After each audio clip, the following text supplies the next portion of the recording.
Hello, everyone. Welcome to the FTX podcast. Really glad to have here with me today Kyle Samani, managing partner of Multicoin. Welcome, Kyle. Hey, Tristan. Thanks so much for having me on the show. I've been looking forward for a chance to come on. That's a total pleasure.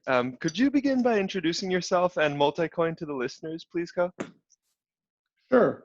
So I'm kind of engineer by background. I was born in Austin, and my dad's a computer scientist, so I've been around computers my whole life. Started programming when I was 10 or 11. Went to NYU, studied finance. Thought I wanted to go down the finance career track. While I was in college, I realized my passion was tech startups. And so after college, I started my first tech company when I was 23. That company was called Pristine. We built software for Google Glass for surgeons. I know Google Glass was kind of a stupid consumer product, but it was actually a very interesting tool for surgeons because they work with their hands. They're sterile, they're gloved up. And so it was a pretty nifty little thing. That was going, we raised venture, grew to a few million in revenue. And then, as you might remember, Google killed Google Glass, which was a minor problem for my business. Anyways, after that, I pivoted the company. The company ultimately was acquired, and I had to kind of find something new to do with my life. I discovered Ethereum in March of 2016, and Ethereum is what really pulled me into crypto. What really drew me to Ethereum was two things. The first was I realized it was an open, decentralized platform. I understood the pain of platform risk in a very real way, given my experiences with Glass. And so I was pretty drawn to that. And then the second thing was that I realized the power of smart contracts. It clicked for me that in the same way that effectively every business on the planet is a series of database entries with people on top of it, I realized that smart contracts were going to basically like be the right plumbing for all of finance with some people on top of them. And when that kind of clicked for me, I was like, okay, this is a very important concept. And so started going down the crypto rabbit hole. So that's kind of how I got here. I got into crypto, spent 2016 reading, learning as a hobby, investing my own money. And then spring of 17, made the decision to launch Multicoin. We launched our first hedge fund on October 1st of 2017. And we added our venture fund in July of 2018. And we'll be rolling out our second venture fund pretty soon. Awesome. Thanks for the background there. And I'd like to, rewind a little bit and ask you about kind of 23-year-old Kyle, and what drove you to start your own thing? I mean, you must have been right out of college. I feel like, with your background, you could have gotten some good jobs somewhere. And like, what was the impetus behind that? A few things. One, I'm not sure that I'm employable. I'm fairly certain that I'm not. I always kind of knew that I wasn't employable, so never really thought I could get a job and hold a job.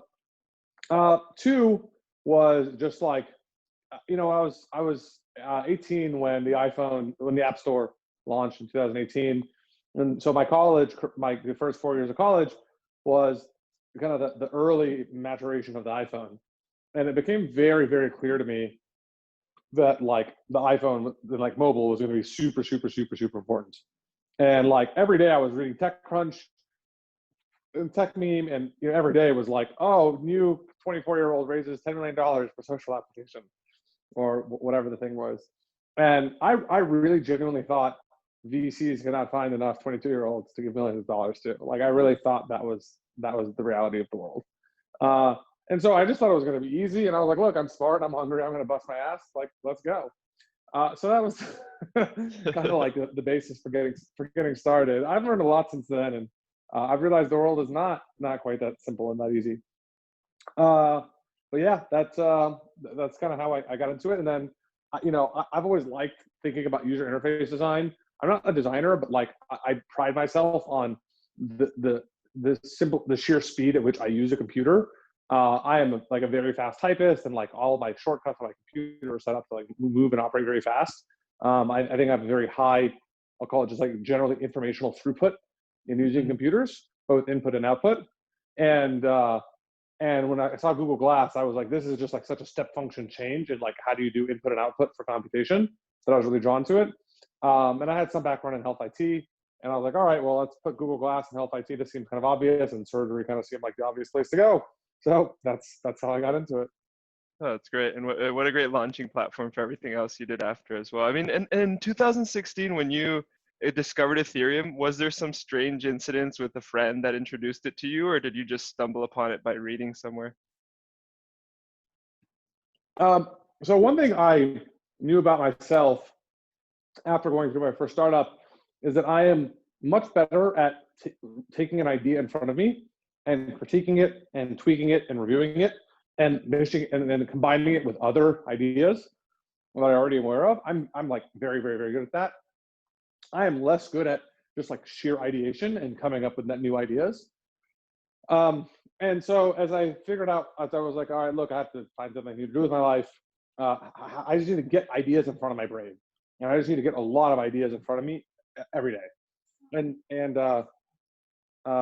so I went to AngelList, and this is like March of 2016, and they have like verticals, right? There's like ed tech and health tech and crypto and whatever, enterprise SaaS and dev tools, and right, there's all the different verticals. And I just committed to myself every day. I'd click one of the tabs, and I had to go through 100 startups and just like read the description for 60 seconds, 2 minutes, think about it. And like, if I was interested at all, I would like dig in further into that space and look at adjacencies and other things that were relevant. So I just did that just to get like a sheer number of ideas going past my brain. And I think the fourth or the fifth day I did that, I picked crypto. They fortunately had a crypto tab. And I went through 100 startups, and I remember there was like 3 or 4 or 5 of them that were like, yeah, we're building on top of Ethereum. And I was like, what is Ethereum? And so that's kind of how I discovered Ethereum and started going down a rabbit hole. In 2016, and then 2017 early launch Multicoin. And my next question goes a little bit into that, because it seems like Multicoin has been through a lot of very different market structures in crypto. And I'd love to hear a little bit about how you guys have shifted from, when you started in 2017 to where you are now. Yeah, so we've learned a lot along the way about portfolio construction, about leverage, about risk. Been pretty fortunate that we haven't made any too terrible mistakes. I think our biggest net takeaway is actually like just keep it simple. We used to want to get more complicated, not complicated. I'd say we used to want to get cuter with like clever portfolio construction tricks, like relative value plays and stuff like that. And I realized that, hey, just find the things you love and just fucking go along those. And so our view has become much simpler. That may undo over time as the market becomes more mature, but for now, the market rewards you for having a thesis and like just being on that thesis. So that's been probably like our biggest like meta learning in terms of portfolio construction. In terms of how the market's evolved, I mean, we went through the cycle of like tokens are the greatest things in sliced bread, all the way through tokens are bad, and all the way back through now where it's like tokens are the greatest things in sliced bread. Create a token, list it on Uniswap, and start going. I have, through that whole cycle, always been extremely pro-token, and I'm continue to be very pro-token to this day. If you look at our first venture fund, 85% of the venture fund is in tokens, and 15% is in equity of companies. And I expect our upcoming fund will be in a similar proportion. We're big fans of tokens. I love the open incentive models. Liquidity farming is like a very good recent example of like the power of incentives. And like Helium and a bunch of other investments we made all kind of deeply reflect the power of encoding incentives in software and making it open and seeing how people react. And I think like you can't really do that in a private equity structure. So we love tokens and like continue to invest there pretty aggressively. I think those have been like the biggest like meta changes in the market. There's obviously like, we have derivatives now and all those things that, people who listen to this podcast probably are familiar with. But in terms of the things we spend most of our time thinking about, I'd say those have been the big changes. So the thesis could distill down to invest in things you're passionate about and most likely do it in the token form rather than equity? I would say so, yeah.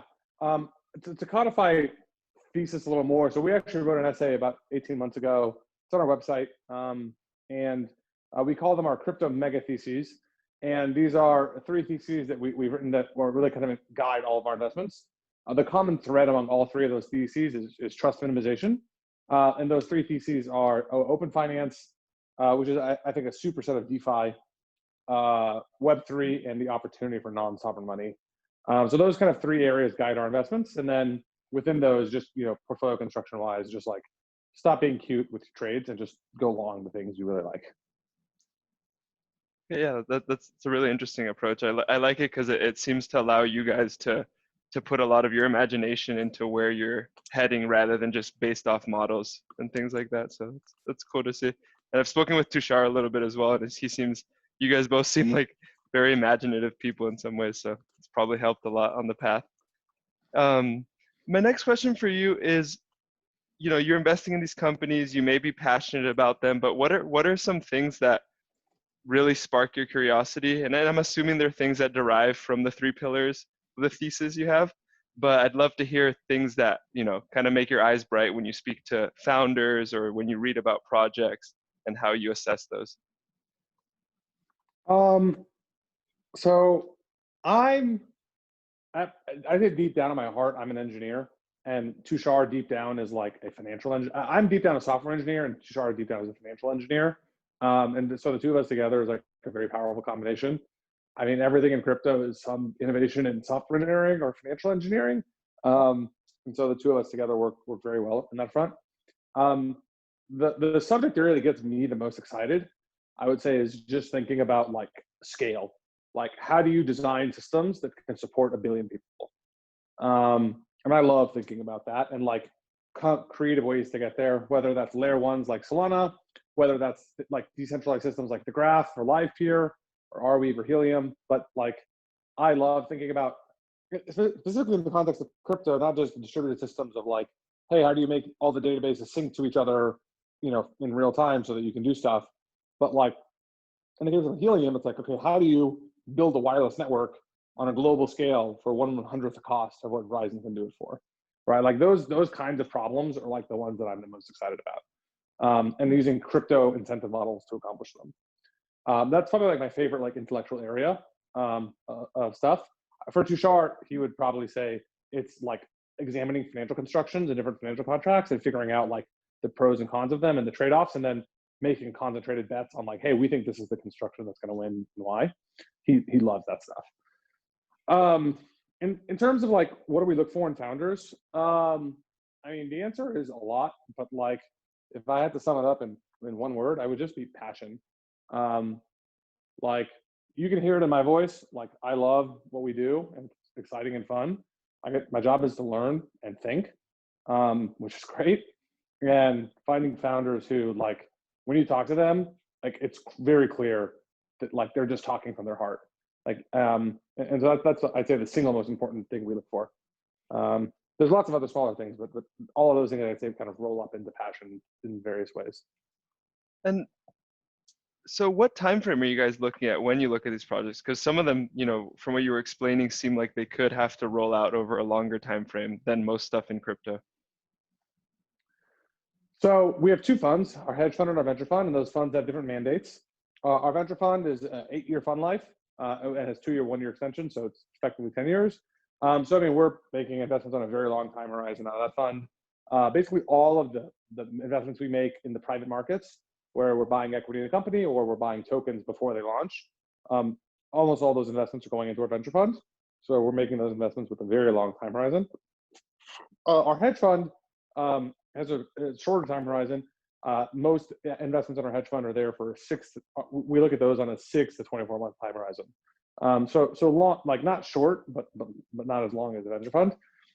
We don't trade frequently. We trade once or twice a month logistically.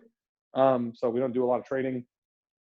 We spend all of our time just doing fundamental research and then figuring out how to position our portfolio, and then doing that and then letting the market play out. That actually sounds really fun. That sounds really, really fun. So let's see if I phrase this correctly. What are your expectations from projects you get involved with? Like what when you decide to pull the trigger and you're gonna put some money in, either it's a big chunk of tokens or equity or whatnot, what do you expect from these people, or do you just leave them to their own accord and hope for the best? So if the majority of our portfolio founders we work with pretty closely. There's a handful that we're more passive, but for the most part, we're pretty engaged. Not in the like I tell you what to do kind of a way.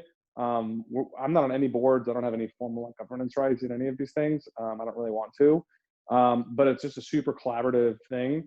We have Telegram chats with basically all of our portfolio, founders. Those chats include myself, Tushar, and oftentimes other members of our team. And we like strategize on introductions, on opportunities in front of them, where to go.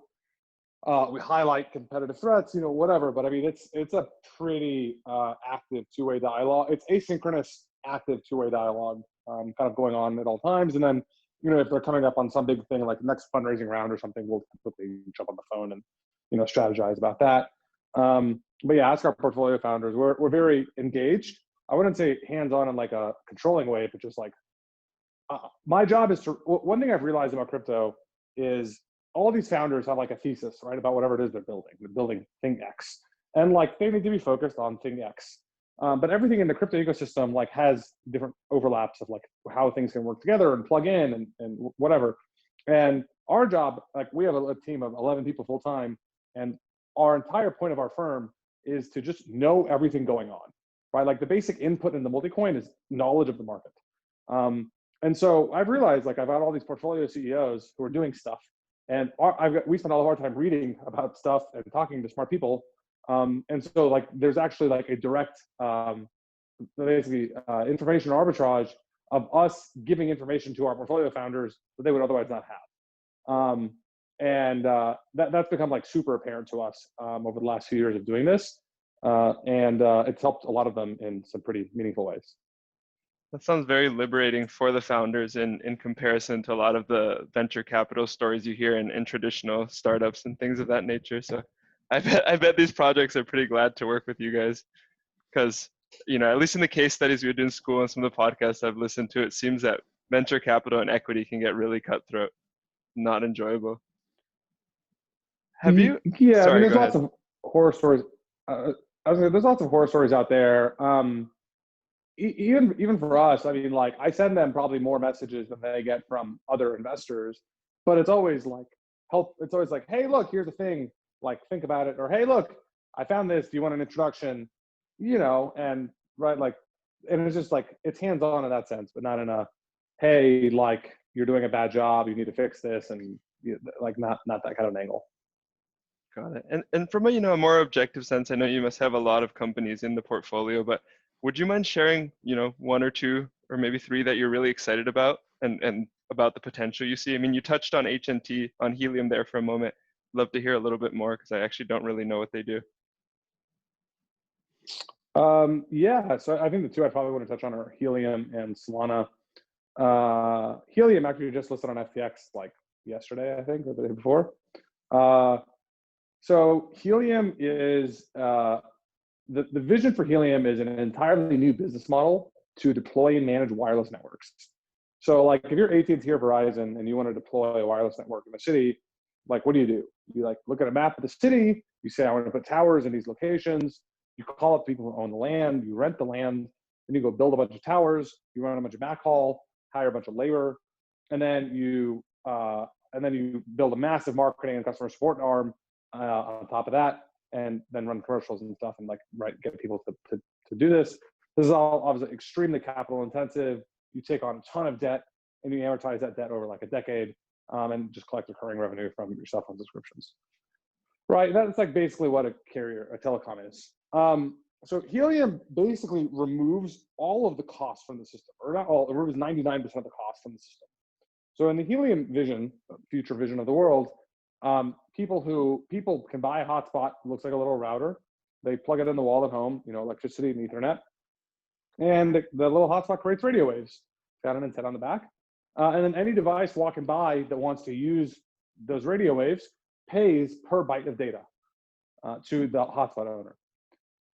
And so the cool thing about this model is you think about it, you get rid of real estate costs, you get rid of installation costs, you get rid of labor costs, you get rid of backhaul costs, like all of the physical infrastructure costs disappears. You actually throw it away. it's just like a very different model. And you can also get much more density and better coverage, because now anyone can just put up a hotspot wherever they want to, and they get compensated for it. So that's the vision for Helium. The Helium network is live today. It's been live since August 1st of last year. There are about 8,500 hotspots live today around the United States. That number will be 15,000 by the end of the year. V1 of the Helium network is not focused on 4G for your cell phone. V1 of the Helium network is a different radio frequency, focused on low power IoT devices.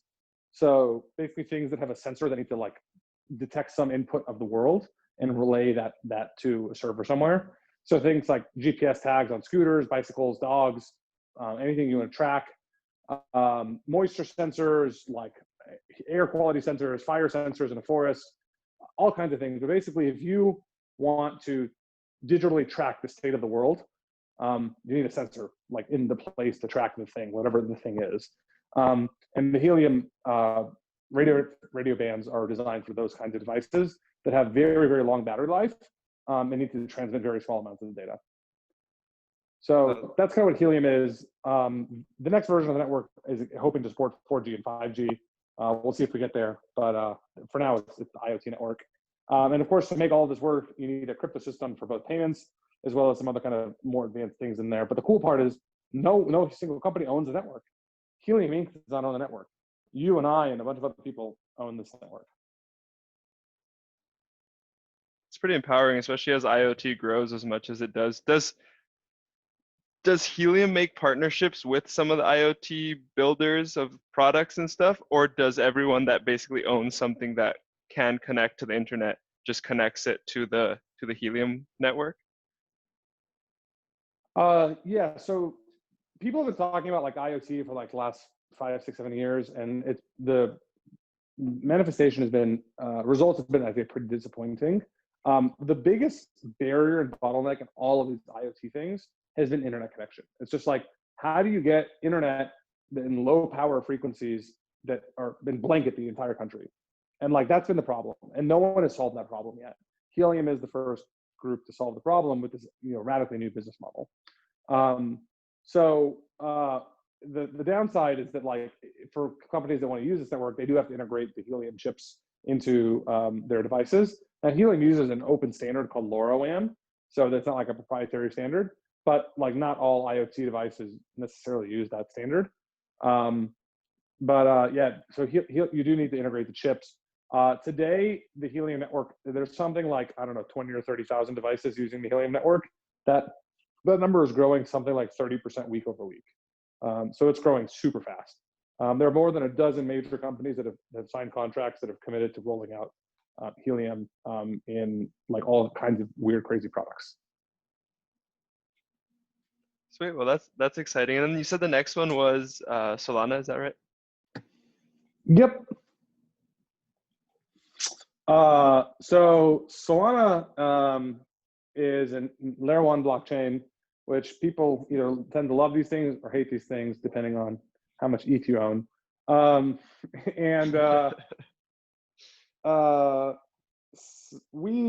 Look, like smart contracts are obviously important. Like I got into crypto because of Ethereum. Like I didn't get into crypto because of Bitcoin.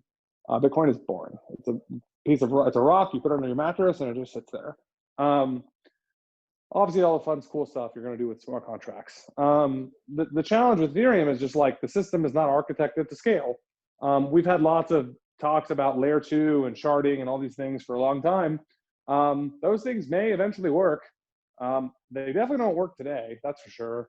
I have some pretty serious doubts that they will solve the problems in the way that they need to be solved, even if they do work as advertised. And so we bet on some other approaches to building, scalable smart contract platforms. And by far the largest bet we made was Solana. We were in the seed round of Solana back in May of 2018. We led multiple private rounds. We are the largest holders of SOL in the world. And we've been believers for a long time. And they launched the blockchain on March 16th of this year. And the Solana's claim to fame is Solana is objectively the best blockchain at 3 things. It is the lowest latency, block times are 400 milliseconds. It is the highest aggregate throughput, about 50,000 transactions per second, and it has the lowest cost per transaction. Those are all three objective measures of like performance and features of a system. And there's really no other blockchain that even remotely comes close to those numbers. And we thought that those ultimately, as developers, thought about how do I build systems to scale to support large numbers of users. Our view is that like a large number of them are going to value those three traits, and they're going to choose to build on Solana.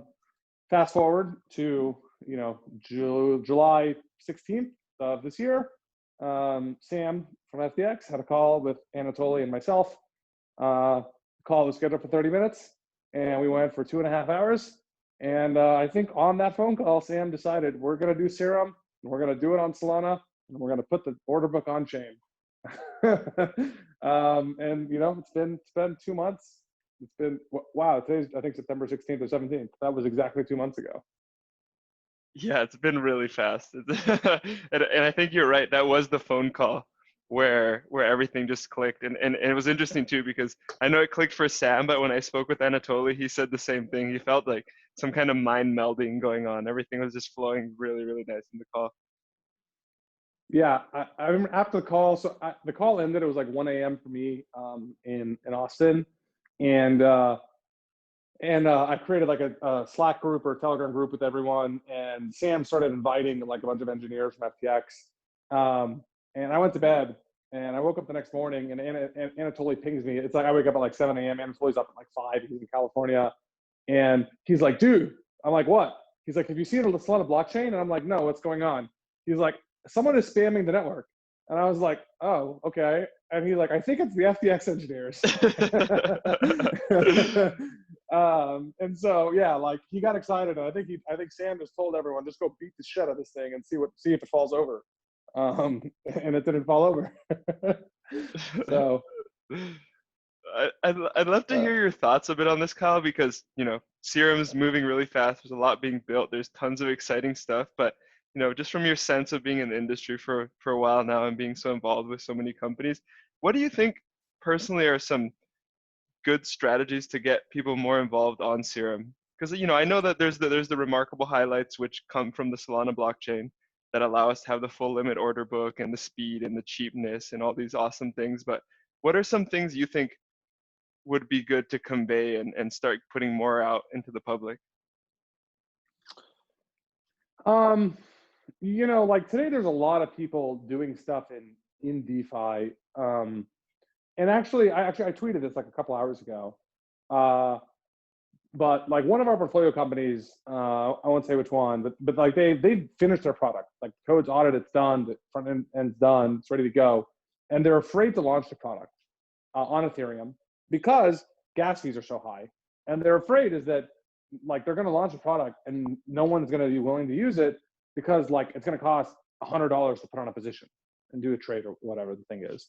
And like I think they're right. Like if you tell people it's $100 to try this product, that's a big turnoff, right? Like people don't want to spend that much money to try a product. If Uniswap had these kinds of fees, back in the day, like I don't think liquidity would have ever built to what it is now. And so I think there's a really big problem that like basically the existing applications are crowding out new applications because of just like user behavior.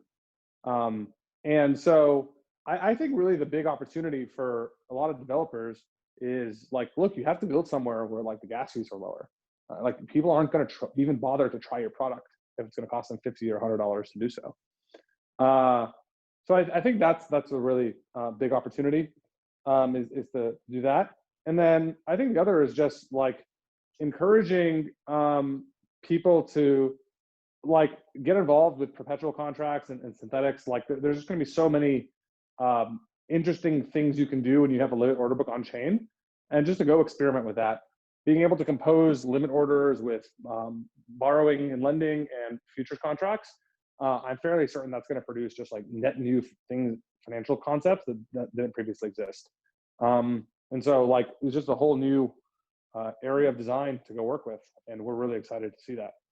Yeah, I'm also very, very excited for seeing the composability play out on the Solana blockchain, because we've seen how amazing it is on Ethereum. I mean, obviously how expensive it is on Ethereum and how few people can really play it to the max, but the fact that everything composes with each other is pretty revolutionary. And I was actually touching on the point of gas fees. So yesterday with Uniswap airdropped everyone the tokens, gas went to record all-time highs. I think average was like 900 for a second there, 900 Gwei. And I was in a chat with the dev that built Yam, and they're about to launch Yam 2.0 or whatever.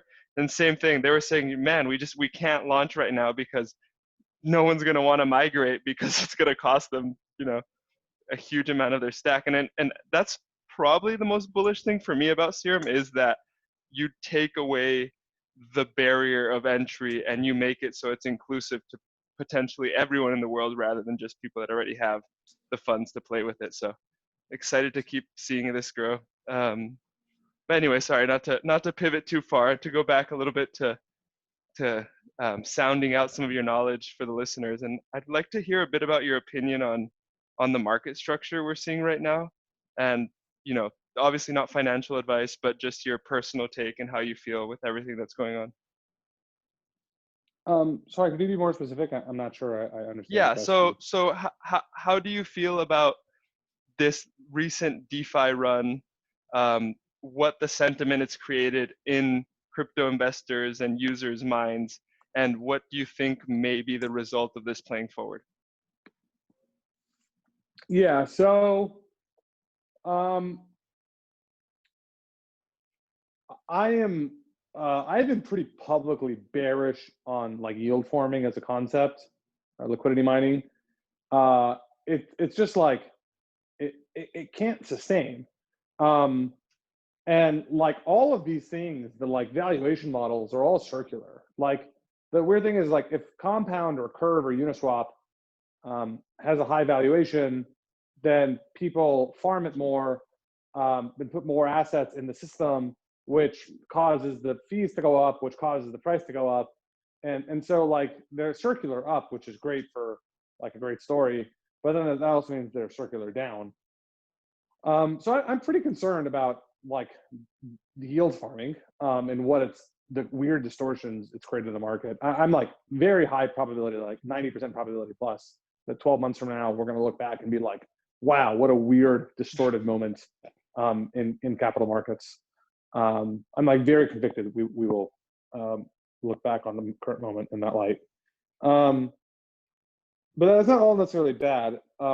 What this moment has done is it re-rated DeFi as a sector, in the same way that 2017 re-rated basically smart contracts as a sector, both Ethereum and then funded other smart contracts systems. What's happening now is re-rating DeFi as a sector, and that is extremely bullish long term for DeFi.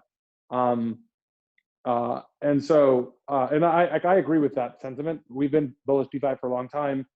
We have a number of meaningful DeFi investments, and we're excited to see those things grow with the market.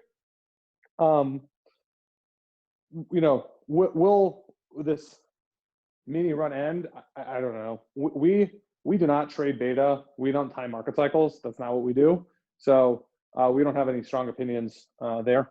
But yeah, that's kind of our I think meta views of how we think about what all of this means for like the long-term fundamental evolution of the space. And has this caused any ripples in some of your more traditional sectors or friendships? Have people reached out asking about what's going on, or do you think it is pretty secluded to the crypto space? And by that I mean this yield farming DeFi stuff. I am not getting that many messages from people asking about what is yield farming and these things. Like some of the people who are like already pretty technical and who are already following crypto, I'm getting messages from them. But like I'm not getting messages from like my aunt and uncle and like random cousin. I am getting messages from like random friends and cousins about like the price of Ethereum. They're like, oh, Ethereum is up 100% in the last 60 days. I'm getting those kinds of messages, but not, oh, how I farm yams. That stuff is just too in the weeds for them. So I don't think I'm fairly confident that the substantial majority of all of the activity here is quite circular. It's just money sloshing around between people in crypto. It's Mhm. not pulling in net new dollars. Again, ETH and Bitcoin may be pulling in some new dollars, but like the success of Compound as a product is not pulling in net new dollars. Mhm. Yeah, that makes a lot of sense. And for you here, I have a couple questions before we wind down, Kyle. And one of them is for you guys at Multicoin. What is the plan going forward? Are you guys going to continue with what you've been building and helping these projects, or do you have some new things in the pipeline or changes that you think are coming? Yeah, I mean, we're like our team is pretty solid. We're 10 or 11 people now. I think by the end of next year we might have 12 or 13. So we might have a couple more people, but like our team is pretty set. We have been doing this for 3 years now, and we've learned some things we're not good at, and we've learned some things that we think we're very good at. And so if anything, we just appreciate the value of focus a little bit more than I think we did 12 or 24 months ago. And we want to keep doing that, and just help companies like produce better stuff and then place bets in the public markets. That keeps me busy, and I love it. And I would rather do that than try and venture off into do new things that I'm not quite as good at. And then my last question for you, Kyle, is, as a builder, as an entrepreneur, as someone that has, imagination to look at a space and have an idea of where it may be going, what are some words of advice you could leave to people that may want to build or may want to found something and are not sure what to do or, what steps to take? Um, I mean, I think the biggest thing is just like ping people, ping investors. Like my DMs are open, but like a lot of other investors, their DMs are open too. You would be surprised at how much time and energy you can get from folks just by like DMing them with a genuine question. Like if you DM me and I have no idea who you are and like there's just a question, I won't bother to Google who you are or look up who you are. I'll just answer the question. And I suspect a lot of my peers would do the same thing. And whether it's investors or developers, but just like most people are like good natured and like, oh yeah, like whatever, like this guy has as long as it's like a good question, like they'll just answer it. So just ask. Generally, one of the common mistakes I see entrepreneurs make is they just don't ask for enough stuff. It sounds funny to say, like it sounds like you're being the selfish, greedy kid who's like you're always asking for stuff. But actually, as an entrepreneur, you should basically never stop asking for stuff. Ask for money, ask for advice, ask for help, like ask people to work for you, like whatever it is. You're always asking people to do stuff. So like embrace that and run with it. Thanks, Kyle. That's some really good advice. I think the listeners have been enjoying it. I've been asking similar questions from a lot of founders because I think and I hope that a lot of the listeners here are people that are on the path to build something. And I really appreciate your time. Thanks for coming on the podcast. Hey Tristan, thanks so much for hosting me. This was a blast.